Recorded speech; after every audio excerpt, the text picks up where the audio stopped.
Good morning to all, সকল চাষি ভাইদেরকে সুপ্রভাত। আজ 16 ফেব্রুয়ারি 2024। এখনও কিছুটা কুয়াশা লক্ষ্য করা গেছে। আগের মতো ঘন কুয়াশা নয়, প্লাস এই যে কুয়াশা, এই কুয়াশা হয়তো অতটা ক্ষতিও করতে পারবে না। আর এমনিতেই আলু খোলা শুরু হয়ে গিয়েছে,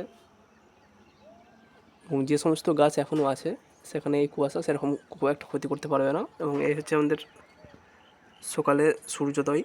যদিও এখন সময়টা 6:30, বাট এই যে কন্ডিশানটা, এটা কিন্তু দেখতে খুব একটা খারাপ লাগছে না। হালকা কুয়াশার স্তর, তার উপরেই লাল টিপের মতো দাঁড়িয়ে থাকা সূর্য, দেখতে মোটামুটি ভালোই লাগছে। এবং এখানে কিছুটা প্রাকৃতিক মনোরম দৃশ্যের সৃষ্টি হয়েছে। এখানে একটি বটগাছ রয়েছে, এবং এই হচ্ছে আমাদের একটি শেড।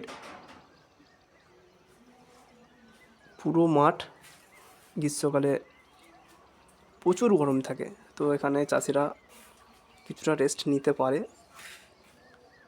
পঞ্চায়েতের তরফ থেকে, এবং লোকাল যে পলিটিক্যাল লিডার্স রয়েছে তার কিছুটা উদ্যোগে এটি বানানো হয়েছে চাষি ভাইদের অনেকটা সুবিধার জন্য।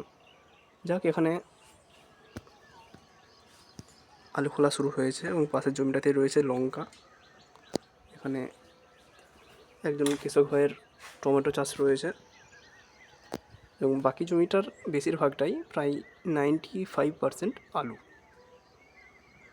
এখানে এখনও আলু খোলা সেরকমভাবে শুরু হয়নি, আর 1 সপ্তাহ থেকে 10 দিনের মধ্যেই প্রায় প্রত্যেকেই আলু খুলতে শুরু করে দেবেন। দেখো, এখনও কুয়াশা সামান্য রয়েছে, বাট সেই পরিমাণ নয়। এবং আমরা আগের ভিডিওতে যেটা বলেছি যে আগামী 16 এবং 17 ফেব্রুয়ারি বৃষ্টিপাতের কোনো পূর্বাভাস নেই।